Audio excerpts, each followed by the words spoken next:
What a wonderful day in the neighborhood. Oh, a wonderful day in the neighborhood. Will you be mine? You know, last week I did a whole Fez night, and then when I played it back, and I turned off all the programs, and and I got audio drag again, and it was really really bad. It wasn't just minor audio drag; it was really bad. So I haven't figured out how to extract the audio track, and in the new version of iMovie, I wanted to extract the audio track, and then try to match it, reapply it. Because the audio sounded fine, the picture looked good, but they were just completely out of sync. Well, in the process of trying to do that, not knowing a thing about what I'm doing, I basically trashed it, and it's gone forever. And I won't go through all the crazy steps that I did so to end up with that bad result. So yeah, that's the first time that's ever happened. Usually, well, no, I guess there was one time that I completely redid a Fez night the same night. I just let it go. All right, how's everybody been? Hey, you know what? It's probably time to don the Fez.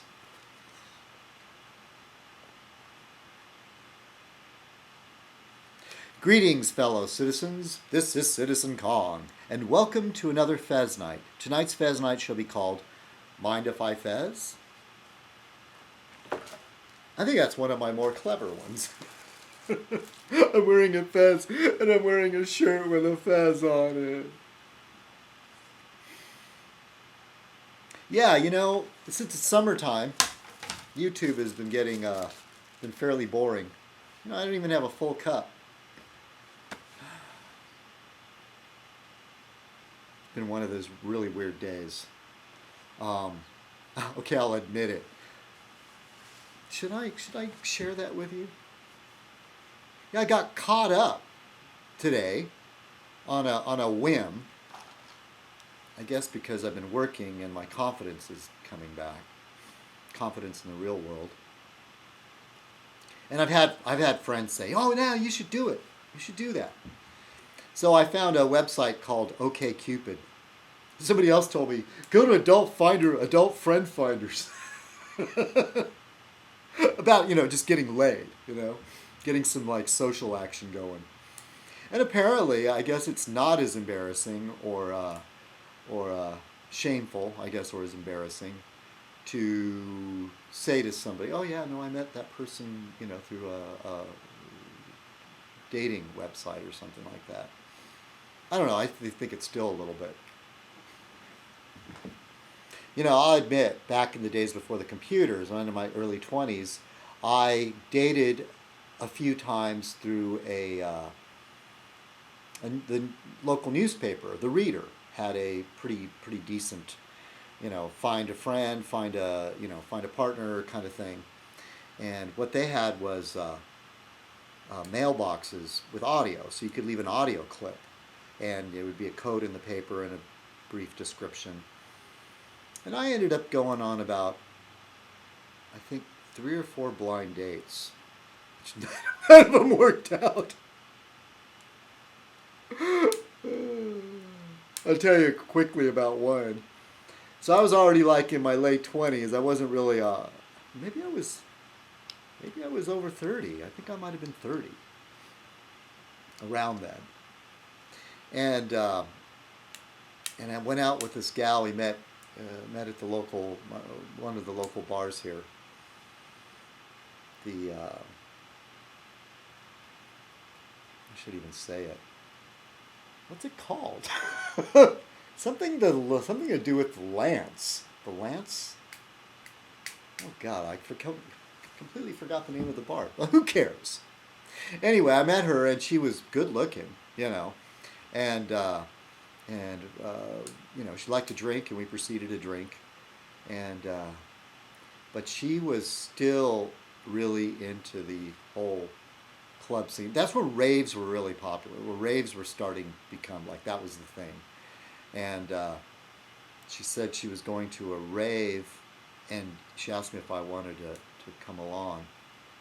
And I think we had Korean food, and we went out for drinks. And I just remember thinking, oh my God. I don't want to go to a rave. I'm too old for this. To be honest, I've never taken ecstasy. Never have. That was a little bit. I was sort of missed that current cultural thing. Yeah, I don't know why I'm thinking of that, but yeah, somehow I got out of it. I agreed to it, and then I think the next day I talked myself out of it because there was no mutual attraction. You know, she was good looking, you know, and she was ready to hang out with me.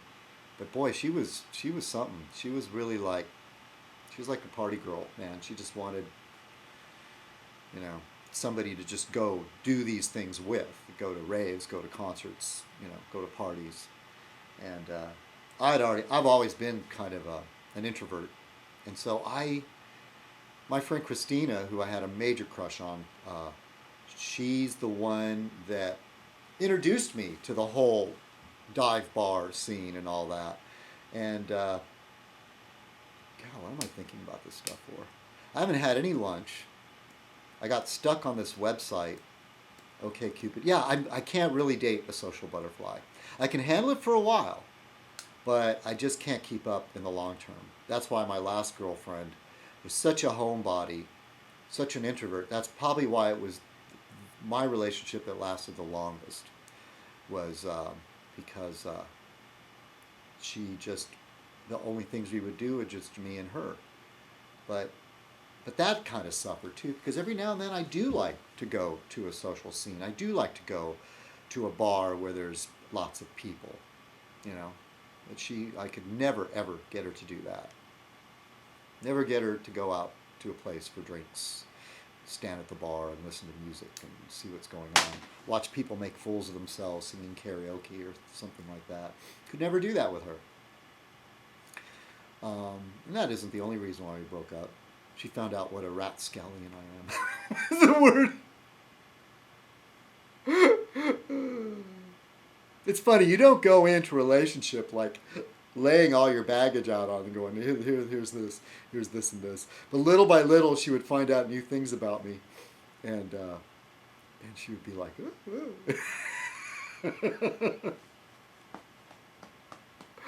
oh, yeah. Man, this is really, I'm not going to do a full Fez night because I don't have a cup of something. I forgot to serve tea or coffee or anything before I turn on the camera here. And I guess this is just to say hello. You know, Fez night may be not around, but it's not dead. You know, as some of you keep talking about how Fez night is dead, you know, no matter how much you wish or talk about it, isn't going to make it so. I'm still around. And I've been posting different videos, but I thought Fez night I needed a break so I could come back and be fresh. And so I'm just basically saying hello. Not reading the newspaper. I have a subscription to the LA Times, Timmy. And it's all paid up. I get the newspaper every day and on Sundays. Timmy.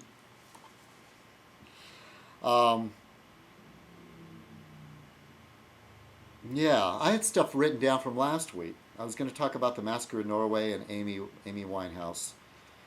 And I wanted to thank Misfit Messiah for featuring me and my other friends who wear fezzes, Barfly Brooks, Monk's Castle. I think of leaving anybody else out. No, sure I am. Boy, man, I really needed to eat something before I did this. Yeah, I spent a lot of time on this OkCupid thing, man. They ask so many. They have like, you build up your profile. They have so many these questions. And I thought, oh, at some point, because I've taken online surveys before, thought at some point this is going to end. But no, it just keeps going on and on and on and on. Finally, I just gave up. And then there was something that popped up. It was a woman that had a 91% match. And she's into theater, and she reads Kurt Vonnegut. Let me see. Oh, I don't want to do that. I could mess up my... I was going to pull up her profile. And, yeah, she's in theater. She's 34 years old, which is a little young for me.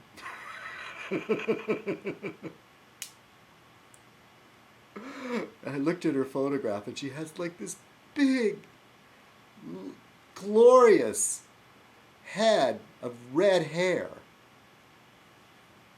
And she could be the woman that should not be mentioned. She could be her sister. The resemblance was striking. I'm guessing that she must be of Irish ancestry. There's something about me and women of Irish ancestry. I always seem to hit it off pretty well, at least for a while. Maybe it's because of my Irish blood way, way back. I had my last name, I always assumed was English, but I think I've talked about this before, and John pointed it out to me, John Cox over in England, that it sounds Irish. And when I really looked into it, technically, yeah, way, way, way back, it's Irish, except it's the Irish that joined up with Britain. It's an Irish general that fought with the British, with the English. Yeah, so it's certainly not an IRA type person.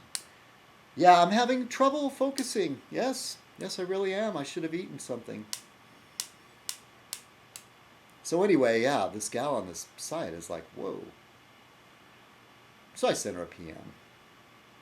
And it's in a 93% match. So a lot of the books and the films that she liked Adam McGowan, that Canadian guy, director. I don't know if his first name is Adam, Atom. And she mentioned reading Kurt Vonnegut. It's too bad I can't pull up her profile, because there are things that I just go, wow, that's amazing. She's really cool. So that got me thinking. And then I decided to turn on the camera and go, I was planning on doing a quick Fez night. Let's just say hello to everybody. I want to say hi to Boa McGraw. Hey, man.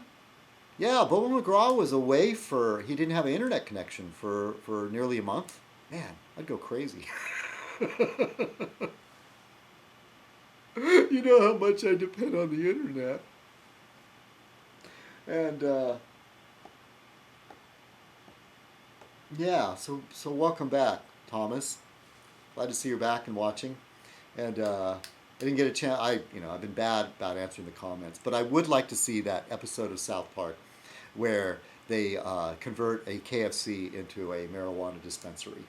That sounds very entertaining. I'd be curious how that would look, or what that would be like. I want to say hi to Angie. Congratulations on your first appearance as a Rot reporter on Z Moulton's Rot. I guess that's about it. I just popped in to say hello. I don't have any tea. I feel like I'm going to pass out. If I don't eat regularly, it really takes its toll. I can get really, really grouchy or just really, really out of it.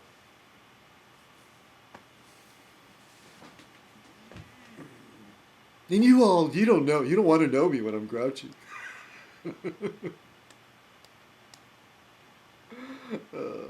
Why did he even try, huh? All right, hey, I'm almost on 15 minutes. Okay, I'm going to end this so I can post this on citizenkong. All right, bye.